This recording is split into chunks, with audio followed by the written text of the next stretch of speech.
So, good morning, plus two class. How are you all? I hope that you all are fit and fine and stay healthy and enjoying my videos.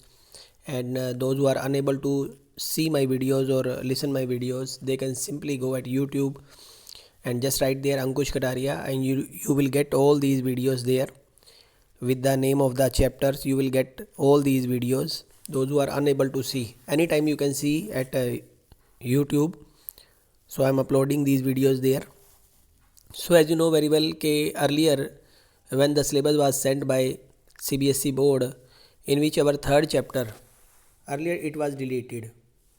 मतलब जो CBSE के द्वारा पहले syllabus भेजा गया था उसमें जो थर्ड चैप्टर था वो पूरी तरह से डिलीटेड था। लेकिन इस के बाद जो 30% का जो सिलेबस भेजा गया उसमें कहीं इसके कुछ टॉपिक्स जो थे वो यूनिट सेकंड जो हमारा सेकंड चैप्टर है द एंड ऑफ बायोपोलरिटी उसके अंदर ऐड कर दिए गए थे। सो मैं आप इन सभी टॉपिक्स के ऊपर जो है वो एक नया वीडियो बना रहा हूँ जिसमें कि ये सारे आपके डाउट्स क्लियर हो जाएंगे। ये भी क्लियर हो जाएगा कि चैप्टर आ रहा है कि नहीं आ रहा है। तो मैं आपको बता रहा हूँ कि ये चैप्टर एग्ज़ाम में आएगा।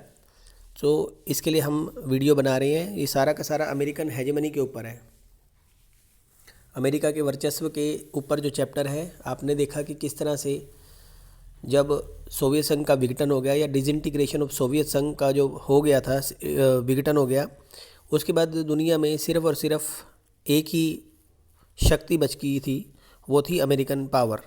ठीक है, तो इस चैप्टर के अंदर जो है वो अमेरिका की एक ध्रुवीयता जिसको यूनिपोलर वर्ल्ड कहा जाता है उसके बारे में देखेंगे। किस तरह से अमेरिका ने अपने बाउंड्रीज़ को इंक्रीज़ किया, किस तरह से उसने गल्फ़ वार के अंदर अमेरिका ने अपने आप को आगे किया, इराक़ के अंदर जो घटनाएं हुई और किस तरह से अमेरिका ने उस सब चीज़ों को जो है वो प्रभावित किया, और उसके बाद से किस तरह से उसने पूरी दुनिया में वर्चस्व का कायम किया हुआ है जिसे हेजेमनी बोलते हो आप। इन चीज़ों के बारे में हम इस चैप्टर में पढ़ेंगे और ये भी देखेंगे कि किस तरह से दुनिया की पॉलिटिक्स, इकोनॉमी और कल्चर को भी अमेरिका ने जो है वो खासा प्रभावित किया है।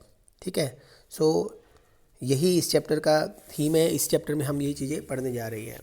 सबसे पहले हम यहाँ शुरुआत करेंगे। आप लोग देख रहे हो कि इसमें लिखा हुआ है नई विश्व व्यवस्था की शुरुआत। So let's start from this topic. क्या थी नई विश्व व्यवस्था, हम देखते हैं यहाँ पे। कहता है सोवियत संघ के अचानक विघटन से हर कोई आश्चर्यचकित रह गया था। यानी कि मतलब जब सोवियत संघ का डिसइंटीग्रेशन हो गया था तो सब लोग जो थे वो एक बड़े ही हैरान हो गए थे, जबकि अब जो था वो एक ब्लॉक जो था वो वजूद में नहीं था, जबकि दूसरा अपनी पूरी ताकत से कहें या बड़ी हुई ताकत के साथ कायम था। यानी कि दूसरा ब्लॉक जो था अमेरिका, वो पूरी ताकत से था। इससे जान पड़ता है कि अमेरिका के वर्चस्व की शुरुआत 1991 में हुई, या अगर आप कह सकते हो कि American hegemony, the start of American hegemony that was started in 1991। एक नंबर का क्वेश्चन आ जाता है तो उससे पूछ लेता है, जब एक ताकत के रूप में सोवियत संघ अंतर्राष्ट्रीय परिदृश्य से, यानी कि अंतर्राष्ट्रीय में जब गायब हो गया था। एक हद तक यह बात सही है, लेकिन हमें इसके साथ साथ दो और बातों का ध्यान रखना होगा। कि पहली बात यह है कि अमेरिका वर्चस्व से कुछ पहलुओं इतिहास 1991 तक सीमित नहीं है, बल्कि इससे पीछे दूसरे विश्व युद्ध की समाप्ति के समय 1945 तक माना जाता है। यानी कि अगर हम ये कहें कि अमेरिकन वर्चस्व जो था वो 1991 में शुरू हुआ, तो यह अमेरिकन हेजेमनी जो थी वो 1991 में शुरू हुई, तो ऐसा नहीं था। ये शुरुआत होती है 1945 से, जब सेकेंड वर्ल्ड वॉर ख़त्म हो गया।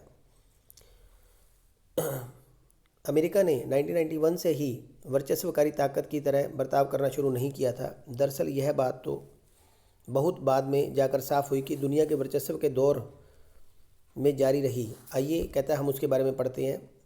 शुरुआत करते हैं। 1990 में अगस्त में इराक़ ने कुवैत पर हमला किया। अब ये पहला क्वेश्चन है जहां आपसे इराक़ और कुवैत वॉर के बारे में पूछा जाएगा। सो ईयर याद कर लीजिए, 1990 लिखा हुआ है। कहता 1990 में इराक़ ने कुवैत पर हमला किया और बड़ी तेज़ी से उसके ऊपर कब्ज़ा कर लिया। यानी कि उसके ऊपर अपना जो था वो ग्रिप, उसके ऊपर कंट्रोल कर ली थी और पूरी तरह से कुवैत को इराक़ ने अपने कब्जे में ले लिया था।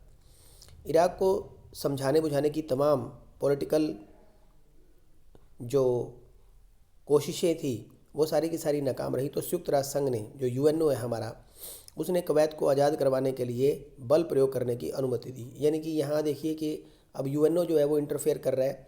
जब इराक को समझाने के बाद भी वो नहीं माना तो यूएनओ ने इस युद्ध में इंटरफेयर करने की अनुमति दे दी थी और इस युद्ध में जो था वो मिलिट्री प्रयोग की अनुमति दे दी थी। शीत युद्ध के दौरान ज़्यादातर मामलों में चुप्पी साध लेने वाले संयुक्त राष्ट्र संघ के लिहाज से ये एक नाटकीय फैसला था। यानी कि मतलब पूरे आप देखेंगे कि अगर हम देखते हैं कि पूरे कोल्ड वार के दौरान, जब कोल्ड वार चलता रहा, तो यूएनओ जो था वो बहुत ज़्यादा बड़े फैसले नहीं ले पाया। तो यहाँ बात कर रहे हैं कि उस समय अमेरिका के राष्ट्रपति जॉर्ज बुश ने इसे नई विश्व व्यवस्था की संज्ञा दी थी। यानी कि एक सोवियत संघ के डिसइंटीग्रेशन के बाद और कुवैत को आज़ाद कराने में जो यूएनओ का पार्टिसिपेशन था या यूएनओ ने जो भूमिका निभाई थी, उसको अमेरिकन राष्ट्रपति जॉर्ज बुश ने इसे एक न्यू जो है वो नया न्यू वर्ल्ड एस्टैब्लिशमेंट कह सकते हो या नए विश्व व्यवस्था की जो थी वो संज्ञा दी थी। ध्यान दीजिए कि इसमें आगे आपने लिखना क्या है। तो आपने इसमें बताना है कि 34 देशों 34 कंट्रीज़ की मिली जुली जो थी वो 6,60,000 मिलिट्री, यानी कि 34 देशों की 6,60,000 के जो सैनिक थे, भारी भरकम फौज ने इराक के विरुद्ध मोर्चा खोला और उसे परास्त कर दिया। यानी कि ये आपने लिखना जरूरी है कि 34 कंट्रीज़ थे जिन्होंने मिलकर, जिसमें कि 6,60,000 सैनिक थे और जिन्होंने मिलकर इराक के विरुद्ध मोर्चा खोला और उसे परास्त कर दिया। This is also known as by the first Gulf War. This question comes in exam by the name what do you mean by the first Gulf War. First Gulf War से आपका क्या अभिप्राय है? फर्स्ट गल्फ वॉर या पहला खाड़ी युद्ध किसे कहा जाता है? तो इसी को कहा जाता है। संयुक्त राष्ट्र संघ के इस सैन्य अभियान को ऑपरेशन डेजर्ट स्टॉर्म कहा जाता है। यानी कि ये जो ऑपरेशन इराक के खिलाफ कुवैत को आज़ाद करवाने के लिए किया गया था, तो यूएनओ के इस ऑपरेशन को जो था, संयुक्त राष्ट्र संघ के इस ऑपरेशन को ऑपरेशन डेजर्ट स्टॉर्म कहा जाता है, जो एक हद तक अमेरिकी सैन्य अभियान ही था। मतलब जो अमेरिका का ही सैन्य अभियान था। एक अमेरिकी जनरल नॉर्मन शॉर्जकाव, नाम याद रख लीजिए, अमेरिकी एक जर्नल है जिसने लिखा है, नॉर्मन शॉर्जकाव उस व्यक्ति का नाम है, इस सेना अभियान के हेड थे। और 34 देशों की इस मिली जुली सेना में 75% जो थे वो तकरीबन अमेरिकन सैनिक ही थे। यानी कि 34 कंट्रीज़ थे जिसमें मैंने बताया कि 6,60,000 उनकी आर्मी थी, लेकिन उस आर्मी में से अगर हम बात करें तो 75% जो थे वो अमेरिकन ही सोल्जर थे। इराक के राष्ट्रपति सद्दाम हुसैन का ऐलान था कि यह 100 जंगों की एक जंग साबित होगा, लेकिन इराकी सेना जल्दी ही हार गई। उसे कुवैत से हटने पर मजबूर होना पड़ा। प्रथम खाड़ी युद्ध से यह बात जाहिर हो गई कि बाकी देश सैन्य क्षमता के मामले में अमेरिका से बहुत ही पीछे है। यानी कि यहाँ अमेरिका ने एक बार अपनी हेजेमनी को जो है वो शो कर दिया और ये बता दिया कि उसकी जो मिलिट्री है वो दूसरे देशों की मिलिट्री से कहीं आगे है। इस मामले में प्रौद्योगिकी के धरातल पर, यानी कि अगर हम बात करें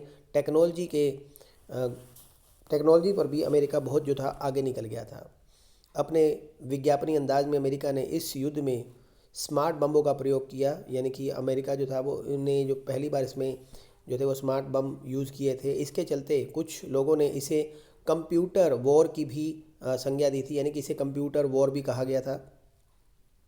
इस युद्ध की टेलीविज़न पर व्यापक कवरेज हुई और यह वीडियो गेम वॉर में भी तब्दील हो गया। यानी कि जल्दी ही इसके ऊपर वीडियो गेम भी बनाई गई और इसे कंप्यूटर वॉर भी कहा गया, फर्स्ट गल्फ वॉर भी कहा गया, ऑपरेशन डेजर्ट स्टॉर्म के नाम से भी ये जाना जाता है। तो काफ़ी नाम है, एक एक नंबर के क्वेश्चन है बेटा, इसको आपने बड़े अच्छे से समझ लेना है। दुनिया भर में अलग अलग जगहों पर दर्शक अपनी बैठक में बड़े इत्मीनान से देख रहे थे कि इराकी सेना किस तरह से धराशायी हो रही थी। यह बात अविश्वसनीय जान पड़ती है, लेकिन अमेरिका ने इस युद्ध में मुनाफा कमाया। कुछ लोग मानते हैं कि अमेरिका ने इस युद्ध में काफ़ी मुनाफा कमाया।